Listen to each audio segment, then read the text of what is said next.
that way. Joining me now is Democratic Senator Chris Murphy of Connecticut. Senator Murphy, thanks for coming on. A question I was going to try to get to Senator Johnson had to do with the fact if he shared his concerns about the linkage of military aid and the president's decision to want an investigation. Did you ever hear Senator Johnson wince? Did he talk about it with you? You guys were traveling a lot together. I'm just curious. Well, I mean, first of all, Ron's a good friend, but I'm deeply scared by the positioning that Republicans have chosen to take. That interview was just a giant green light to the President of the United States to continue to solicit foreign interference in U.S. elections. He telegraphed that he's going to ask China to do the same thing that he asked the Ukrainians to do this week because Republicans are allowing him to do it. And this entire country should be scared that at a moment when we need patriots, what we are getting is blind partisan loyalty. Listen, the texts make it clear that there was a quid pro quo on the table, that the State Department, the White House, the president's personal lawyers were all working to try to get the Ukrainians to interfere in the 2020 election in exchange for access to the White House and likely the resumption of aid. Now, I didn't hear Senator Johnson make that connection in Ukraine. And as I've said previously, neither did I hear President Zelensky make that connection in Ukraine. So Senator Johnson seemed, he implied and he talked about he had heard about this.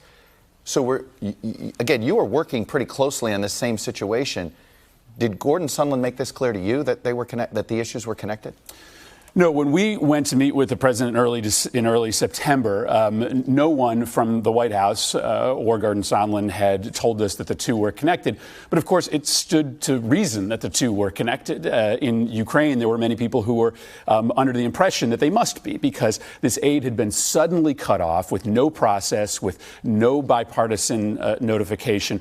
And there was an outstanding request to Zelensky to interfere in the United States election that Zelensky was not acceding to. And so, of course, it stood to reason to people in Ukraine that these two were connected. We now know from these text messages that they absolutely were connected, that they were telling Zelensky that if you want to see the president, if you want to normalize relations with the United States, you need to start investigating the president's political opponents. And now Republicans are basically inviting the president to do that over and over and over again. When did you find out the aid was frozen?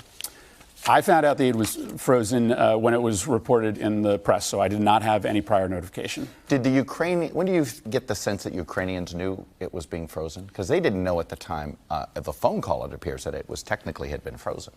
Yeah, I do not know when the Ukrainians found out about it, but what we now know is that there were extensive conversations happening between Kurt Volker, Gordon Sondland, Ambassador Taylor, and the Ukrainians. And so clearly the Ukrainians had a long period of time in which they knew that they had to provide what was called in those text messages a deliverable, interference in the 2020 election, or they weren't going to see the president and they likely weren't going to get their aid. So I guess it's interesting what time they found out about it. But they found out about it in time to make it perfectly clear to Zelensky that he needed to do Trump's political bidding if he was going to get back on good footing with the White House. This is obviously, it's pretty clear that Republicans are fearful of even criticizing the idea of what the president is being accused of doing.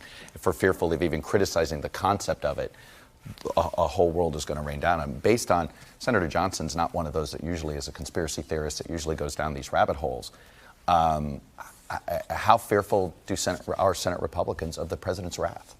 I mean, listen, I don't know what Senator Johnson was talking about getting to the bottom of. I mean, is he doubting that Russia interfered in the 2016 election? Does he think that Paul Manafort was framed? I mean, this is wild, the lengths to which Republicans are going to try to avoid being criticized by this president. Listen, you have a responsibility to the Constitution of the United States, right? Our democracy isn't the piece of paper that it's written on. It's the decisions that we make. It's the actions that we take. And the difference between the United States of America and tin pot dictatorships is that we don't let presidents of the United States do this. We don't let them take their official office and merge it with their reelection arm. They shouldn't be fearful of this president. If they vote to get rid of him, there's nothing he can do to hurt them. Let's be realistic, though, that the president is going to do this. We're spinning up. I mean, we have a major problem here. I mean, the comfort level that the senator had to character assassinate the show and us in this bizarre personal way, I think shows you where we're headed. What do we do? Yeah, I mean, listen, I think our only choice now is to take this to the American public. And, ultimately, these members of the Senate want to get reelected. And as you have seen, public opinion shift very quickly.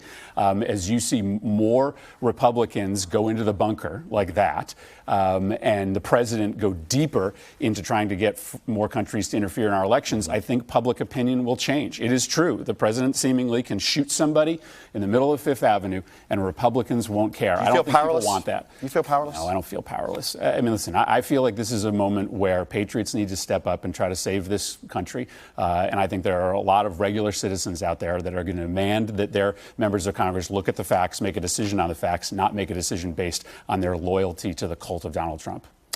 Democratic Senator Chris Murphy, thanks for coming on and sharing your views.